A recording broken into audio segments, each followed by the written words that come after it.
네, 실시간 재난안전정보방송 재난안전 119 안전토크 시간입니다. 여름철 집중호우와 태풍부터 또 다시 확산하기 시작한 코로나19에 이르기까지 피해를 줄이기 위해서 개인의 대비보다 더 중요한 건 국가와 지자체의 촘촘한 재난관리일 겁니다. 오늘 이 재난관리에 특별히 신경 쓰고 있는 지자체장 한 분을 모셨는데요. 경기도 용인특례시 이상해 시장님 나와 계십니다. 네, 시장님 안녕하세요. 네, 안녕하세요. 반갑습니다. 네, 반갑습니다. 네. 특례시로 승격이 됐고 또 취임하신 지 이제 2년이 넘었습니다. 네. 처음부터 뭐 새로운 주민자치 모델이다 여러 가지 기대들이 있었는데 네. 부담감도 크셨을 것 같아요. 네. 스스로 좀 평가를 하신다면 지난 어떨까요? 2년 제가 이제 국회의원 했던 시절과 비교하면 정말 큰 도시의 시장은 너무나도 바쁩니다. 네. 업무량이 지금 국회의원 선거구 4개 도시인데요. 단순히 국회의원의 4배 이상이 아니고 제가 체감하는 건 40배 이상이라고 생각을 합니다. 워낙이 용인특례시가 면적이 서울의 98%, 인구가 110만이 넘는 도시라서 많은 일이 진행이 되고 있고 또 민원도 많고 네. 할 일이 산적해서 굉장히 영일 없이 지내고 있지만 많은 좀 변화를 주고 있기 때문에 보람도 느끼고 있습니다. 네. 특히 시민 안전을 위한 일은 정말 가장 중요하다고 생각을 해서 많이 노력을 하고 있습니다. 직원들 반응은 좀 어떠신 것 같아요? 우리 공직자들께서는 현재까지는 시장이 참 열심히 일을 잘한다 이런 평가를 하고 있다고 생각을 합니다. 왜냐하면 지난해는 공무원 노조에서 한 차례, 올해는 2차례 시장 정말 일 열심히 잘한다, 많은 변화와 성과를 냈다 이렇게 노조에서요? 예, 공개적으로 입장을 발표를 했고요. 특히 올해 7월 1일 제 취임 2주년 이제 맞은 날도 노조가 입장을 내서 지난 2년간 제가 한 여러 가지 굵직한 성과, 예컨대 첨단 시스템 반도체 국가산업단지 220만 평에 조성이 되고 삼성전자가 360조 원을 투자합니다. 용인 100년치 예산입니다. 예. 이거를 제가 취임한 뒤에 지난해 3월 15일 국가산담 유치를 이끌어냈고요. 그다음에 45년간 용인을 규제했던 그 땅이 수원 특례시 면적의 53%나 되고요. 오산 면적의 1.5배나 되는 1950만 평의 송탄 상수원 보호구역이 있습니다. 그걸 해제 결정을 했습니다. 그래서 아니 과연 이게 현실로 가능한 일이었나 이런 평가를 또 여러 공무원들이 이제 했고요. 8년 동안 아무런 움직임이 없었던 옛 경찰대 부지 이 개발 문제도 해결을 해서 지금 이제 일을 진행을 해 나가는 시작 단계에 있는데 이런 것들을 열거하면서 시장이 정말 많은 일을 했다. 그리고 저를 소통왕이라고 또 이야기를 하면서 이 공직자 그리고 노조와 많은 대화를 하면서 이 공무원들의 사기 진작, 근무 환경 개선을 하고 있다 이런 평가를 해줬습니다. 그래서 그 뜻은 초심을 잃지 말고 더 열심히 잘하라는 걸로 해석을 하고 그런 마음가짐으로 일을 하고 있습니다. 네, 제가 앞서서 이 재난관리에 특별히 신경 쓰고 계시는 지자체장 분을 모셨다라고 말씀을 드렸는데 이게 행정안전부의 2024년 재난관리 평가 시군구 그룹에서 최우수 기관으로 선정이 되셨더라고요. 이것도 3년 연속이더라고요. 예, 어떤 성과가 있었던 것 같습니까? 저희는 시민 안전은 뭐 다른 지자체도 마찬가지겠지만 가장 최우선 가치를 두고 행정을 해야 된다고 생각을 하고요. 유관기관과의 협업 시스템도 전국 최초로 가동을 하고 있고요. 시민 안전 문화 살롱이라고 해서 우리 시와 경찰, 소방, 또 교육지원청 이 책임자들이 한 달에 한 번씩 모여서 시민 안전을 위한 회의를 하고 좋은 아이디어가 있으면 바로바로 좀 실행을 하는 시스템을 가동을 하고 있고요. 전국의 유일 모델이고요. 또 그동안에 제가 취임하기 전에는 CCTV가 1만 1,903개쯤 있습니다. 예. 엄청 많은데 이게 방범과 재난은 시민안전관, 그다음에 교통정보는 교통정책과, 그다음 불법 주정차 단속은 또 구청의 교통과, 그다음 이제 각종 도로를 이렇게 모니터링하는 CCTV는 구청 도로과 이렇게 분산이 돼 있었는데 4차 산업융합과에서 이 통합하는 스마트 시티 통합 플랫폼을 만들었습니다. 그래서 한 군데서 모니터링하고 상황이 발생했을 때 그 모니터링하는 장소 바로 옆에 있는 그 재난안전상황실에서 통합 관제를 바로 하고요. 그래서 행정안전부 재난안전상황실과 바로 연결이 되고 또 경찰, 소방 이쪽하고도 바로 연결돼서 실시간 대응을 할 수 있는 그 시스템도 갖추고 있습니다. 그래서 이제 스마트시티 통합 네네. 플랫폼인데 좀 이해하기 쉽게 예를 들어서 뭐 홍수 피해가 우려되고 있다. 이런 상황이 닥쳤을 때 어떻게 같이 대응을 할 수 있는 건가요? 저희는 그걸 실시간 모니터링이 가능하기 네. 때문에요. 홍수 수위나 이런 걸 바로바로 확인을 할 수 있고 또 읍면동까지도 다 확인할 수 있는 시스템. 그리고 이제 경찰, 소방도 같이 볼 수 있는 시스템이라서 홍수가 위험 수위에 오른다. 그러면 이제 바로 연락을 해서 하천에 자동 차단 시설이 있고 또 일부는 수동 차단 시설이 있는데 이제 차단을 이렇게 하고요. 이 통합 시스템을 갖고 있기 때문에 이 만약에 좀 위험 상황이 발생했다 그러면 시민들께 바로 알려드리고 재난 CCTV라고도 있습니다. 그거는 시민들이 다 같이 볼 수 있습니다. 그 홈페이지에 들어가면 그 이제 하천하고 조수지하고 도로에 재난 CCTV가 145개쯤 되어 있는데요. 네, 저희 KBS도 재난 관련 CCTV가 연결돼 있어서 보여드렸는데 이거를 그러면 용인시 분들뿐만 아니라 모든 국민들이 원하면 홈페이지 들어가서 볼 수 있는 건가요? 그렇죠. 그 용인시에 대한 홈페이지에 용인 시민 아니어도 들어가서 예. 보실 수가 있죠. 홈페이지에. 그래서 지난 7월 18일에 비가 하루 1일 강수량이 145mm 정도 내렸습니다. 그때 우리 시민들 2만 8천여 명이 이 바로 재난 CCTV 상황을 모니터링을 하고 있었어요. 그래서 시민들도 즉각적인 대응을 할 수 있는 이런 시스템을 이제 갖추고 있죠. 그리고 저희들이 위험 상황이 되면 바로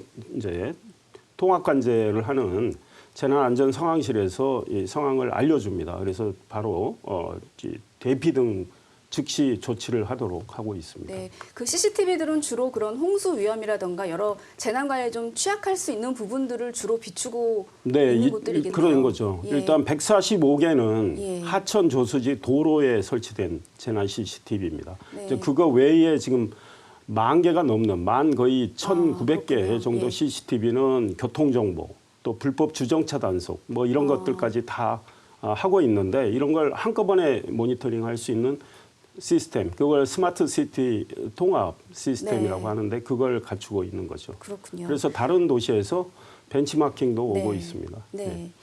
그 앞서서 그 폭우 지난 7월에 폭우 얘기를 언급해 주셨는데 18일이었죠. 7월 18일 경기 남부 쪽에 집중호우가 내려서 인근의 평택이나 오산 이쪽에서는 좀 피해가 있었던 것 같습니다. 이 용인에도 처인구 포구급 쪽에서 일부 피해가 있긴 있었다고 들었어요. 그날 기억을 하실 것 같은데 어떤 제가 뭐 상황이셨나요? 현장에 다음 날 갔기 때문에요. 제가 취임 직후인 2022년 7월 말 8월 초에 비가 많이 왔습니다. 그때는 여러 곳이 침수가 됐고요. 말씀하신 그 포고급 물류창고 쪽에도 침수가 됐습니다. 경안천이 이제 범람을 한 거죠.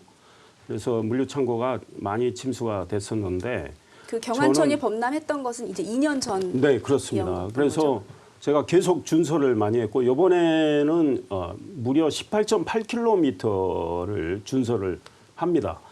경안천의 취약 지역인 23곳에 대해서 이제 그 준설을 했고요. 그래서 그 물류 창고는 일부 침수가 이루어지는 상황에 바로 모니터링해서 즉각적으로 시가 조치를 취해서 양수기를 보내서 퍼내가지고 이제 피해가 없어서 그것도 제가 이제 현장 스마트 통합 플랫폼에 연관된 얘기인 그렇습니다. 거죠. 그래서 그쪽에 지금 뭐 물류 창고 저 현장 잠시 나왔는데 그쪽에 관계자가 정말 감사하다고 2년 전 같으면 더 심하게 잠겼을 것 같다. 그보다 강수량이 더 됐기 때문에요. 그런데 이번에는 뭐 약간의 경미한 피해 이렇게밖에 없었다. 시가 준설을 잘해준 덕분이다. 이런 이야기를 했고요. 그 포공 말고 모연 쪽에도 준설을 많이 해서 모연에 제가 주민 간담회 할 때도 주민들이 비가 이렇게 왔을 때 2년 전에는 여기 다 잠겼는데 전혀 잠기지를 않았다고 감사하다고 그랬고 수지구에 이제 고기교라고 있습니다. 상습 침수되는 다리인데요. 그 고기동과 관련된 거는 산사태도 있었던 일부 기억하는데요. 그쪽에 산사태가 좀 있었고 이번엔 전혀 안 났는데 작년에도 전혀 피해가 없었습니다. 이제 2022년 그 8월 초 피해 때문에 거기도 준설을 하고 차수벽을 세우고 작년에도 준설했고 올해도 준설해서 전혀 올해도 피해가 발생하지 않았고 고기교가 안전등급이 D등급인데요.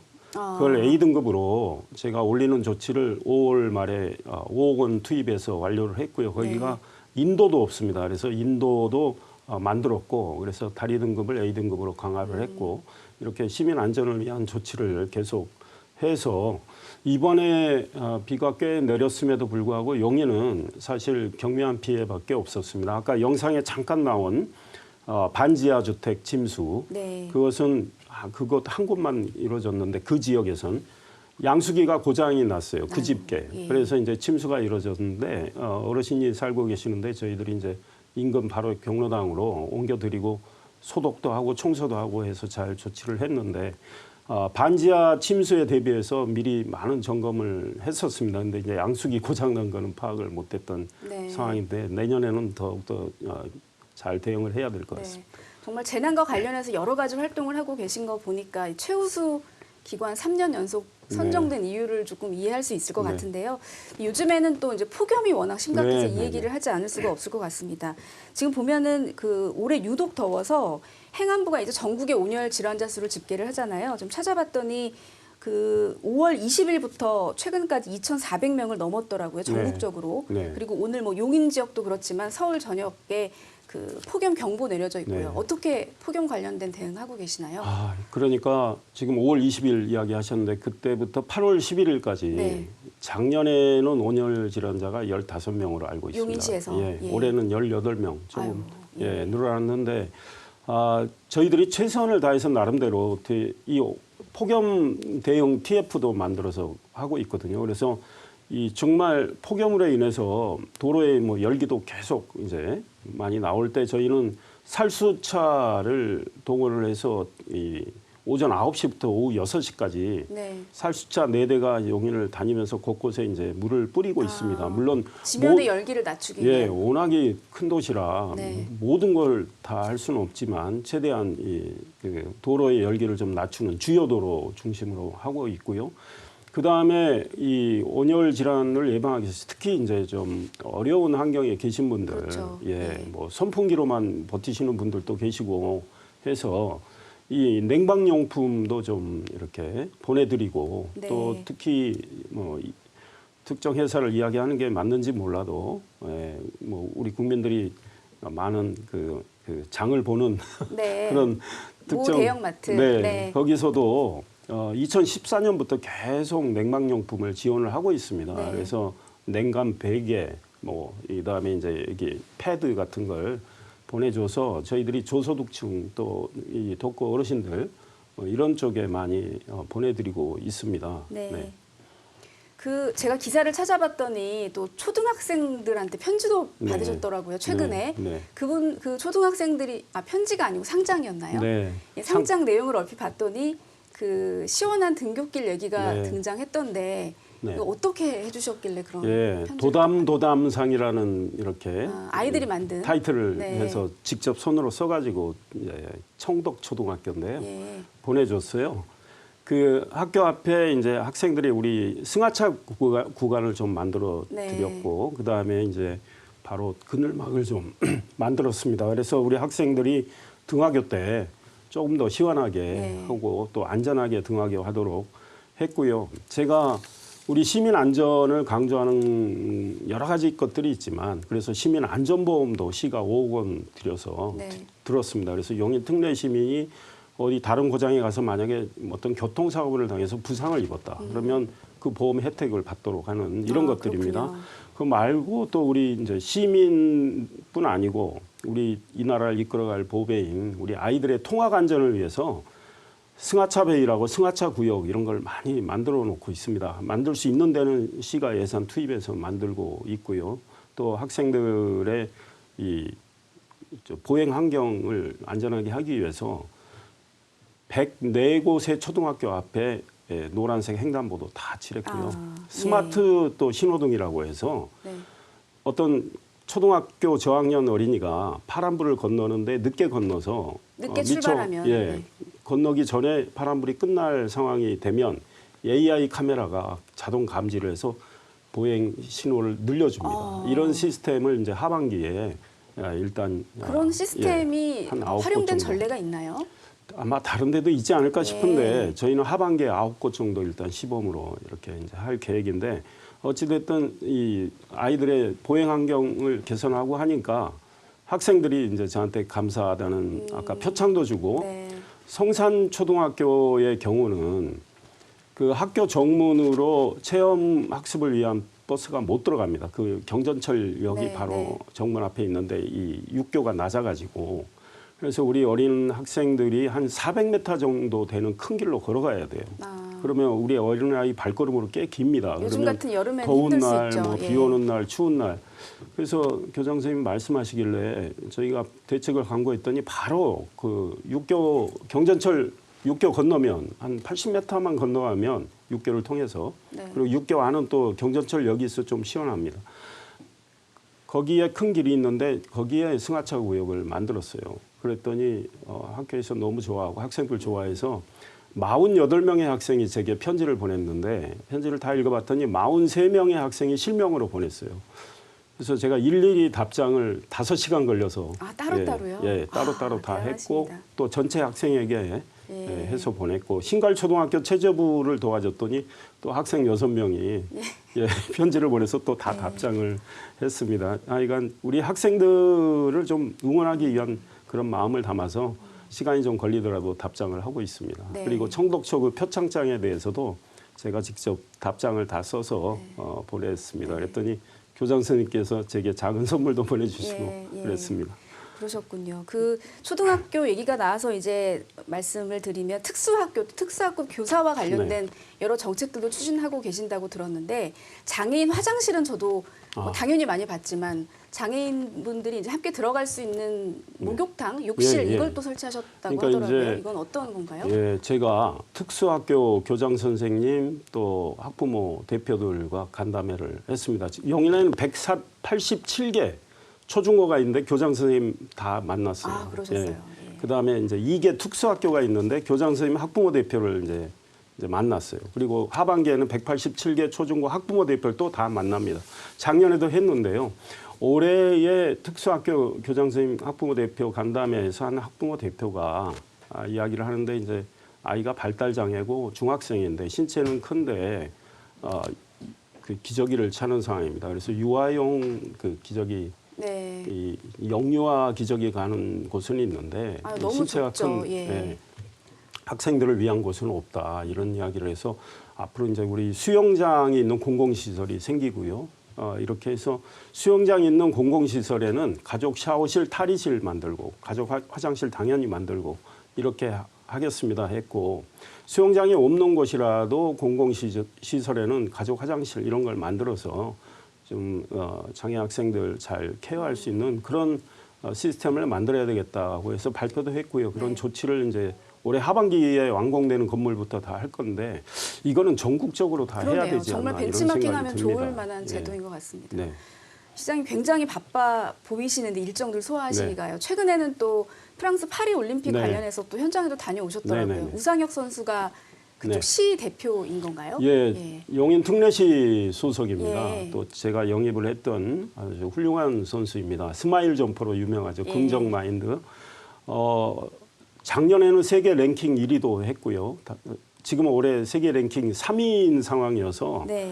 메달 획득을 기대를 했고 본인도 예선 통과한 후에 제가 점심을 같이 했는데 자신감도 보였고 그런데 이제 결선에서 당일날 좀 긴장을 했던 것 같은데 그래도 뭐 훌륭한 성적이죠. 예, 잘했습니다. 그 종이 한 장 차이의 선수들인데 그래 7위를 했죠.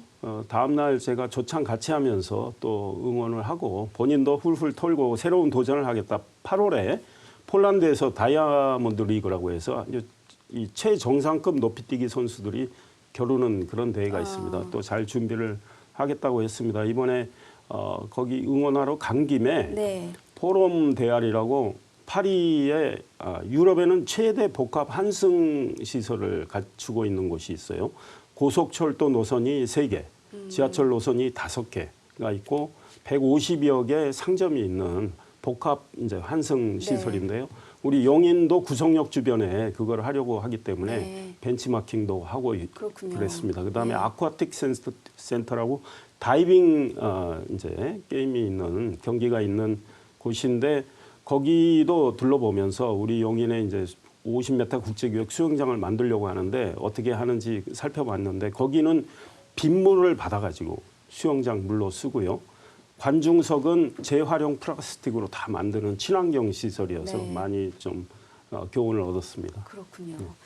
그 용인하면은 뭐 다양한 활동을 정말 하고 계시지만 반도체 얘기를 빼놓을 수 없을 것 같습니다. 네. 또 최근에 그 첨단 시스템 반도체 국가산단을 관통하는 국도 45호선 네. 이게 몇 킬로 구간인가? 이걸 확장하는 게 통과가 네, 예타- 12.7km 구간인데 현재 4차로입니다. 네. 근데 국도 45호선을 8차로로 확장하는 거는 확정을 네, 지어놨는데 이미. 제가 뭐 3월에 대통령께도 이 말씀을 드렸고 경제수석 뭐 여러분들에게 말씀을 드리면서 국가산단과 이 신도시가 성공적으로 조성이 되려면 이 국도 45호선 확장이 조기에 이루어져야 된다. 그래서 예비 타당성 조사 면제가 필요하다. 조사 면제가 이루어지면 이 완성 시기가 3년 이상 앞당겨집니다. 그 1조 통과하기 2천억 전에는 원래 언제 완공 예정이었던 건가요? 이게 이제 뭐 어느 시점에 예비 타당성 조사 들어가느냐 뭐 이런 거하고 관련이 네. 있는데 아마 2033년쯤 원래는. 우리가 완성을 네. 기대할 수 있는데 빠르면 그런데 이제는 2030년이면 아, 3년을 앞당기신 네, 거네요. 3년 이상 네. 앞당겨지는데 국가산단에 삼성전자 360조 투자 여기에 삼성전자 첫 번째 팹이 2030년 하반기에 가동될 계획이거든요. 그때에 맞춰서 개통하는 걸로 지금 추진을 했고 국무회의 의결을 통해서 이제 예타 면제가 이제 확정적인 상황이고요. 용인으로서는 정말 이 중요한 도로가 정말 대폭 확장되는 그러네요. 이런 상황입니다. 예. 그래서 교통 편의성이 굉장히 증진이 되고 있는 상황입니다. 꼭 첨단 산업과 관련되지 않더라도 시민들한테 네, 그렇습니다. 굉장히 큰 편리함을 네. 가져다 줄 것 네. 같습니다. 그리고 우리가 이제 초순수라고 하잖아요. 네, 이제 네, 뭐 고도로 정제된 물, 네. 이 정도로 표현할 수 있을 네, 것 같은데 네. 이것과 관련해서도 지금 뭐 투자를 예. 힘쓰고 계시다고. 반도체 생명수라고 그렇죠. 하는 초선수인데요. 지금 환경부가 이제 입지 선정을 위한 공모에 들어가 있는 상황인데 초순수 국가 플랫폼 센터라고 해서 무려 3,600억을 이렇게 지원하는 이 큰 프로젝트인데 저희하고 몇 개 도시가 지금 도전을 하고 있는 상황입니다. 반도체는 이 클러스터링이 중요하고요. 반도체 관련 생태계가 한꺼번에 모아져야 되잖아요. 그래야 반도체 경쟁력이 강화되는데 모든 면에서 용인이 그런 걸 잘 갖췄다. 반도체 국가산업단지가 조성이 되고 또 SK 하이닉스가 122조를 투자하는 용인 반도체 클러스터 조성 작업이 진행되고 있고 삼성전자가 대한민국에서는 41년 전에 반도체를 제일 먼저 시작했던 곳이 용인 기흥 캠퍼스인데 이곳에 또 20조를 투자해서 차세대 반도체 기술을 연구하는 미래 연구단지로 바뀝니다. 그리고 반도체 소재 부품 장비 설계 기업들이 많이 들어올 예정이기 때문에 반도체 관련 생명수인 초선수도 용인의 자리를 잡아야 모든 생태계가 완벽하게 구비되지 않느냐 이런 생각을 하면서 도전을 하고 있습니다. 여러 가지 여건에서는 용인이 제일 낫다고 생각되는데 또 지켜봐야죠. 네, 좋은 결과 기대하도록 네, 하겠습니다. 감사합니다. 그 재난관리 3년 연속 최우수 기관으로 선정된 수장으로서 저희 네. 시청자 여러분들께 예. 한 말씀 좀 당부하시고 싶은 말씀 있으실 것 같습니다. 네, 그렇습니다. 지금 폭염이 연일 계속되고 있고 우리 시민들도 이 사실 안전에 많은 걱정을 하시리라고 생각을 합니다. 더운 여름이지만 이 시원하게 나실 수 있는 방법은 이제 뭐 다들 생각을 많이 하시겠지만 시민의 안전이 제일 중요하기 때문에 정부나 또 지방 정부나 이 시민 안전을 위한 많은 조치들을 취하고 있습니다. 우리 용인이 여러 가지 조치를 취하고 있지만 용인이 또 미처 생각하지 못한 것들이 있다면 우리 시청자 여러분들께서 저희께 가르침도 주시고 지혜도 주시면 좋겠습니다. 여러분들이 생활하시면서 안전을 위해서 많은 아이디어를 또 얻으실 수 있다고 생각하는데 저희 용인 특례시를 비롯해서 많은 중앙정부나 지방정부에게 많은 지혜를 주시면 좋겠다 이런 생각을 하고 시민 안전을 위한 많은 관심 부탁드립니다. 감사합니다. 네, 시장님 오늘 좋은 말씀 감사드립니다. 네, 감사합니다.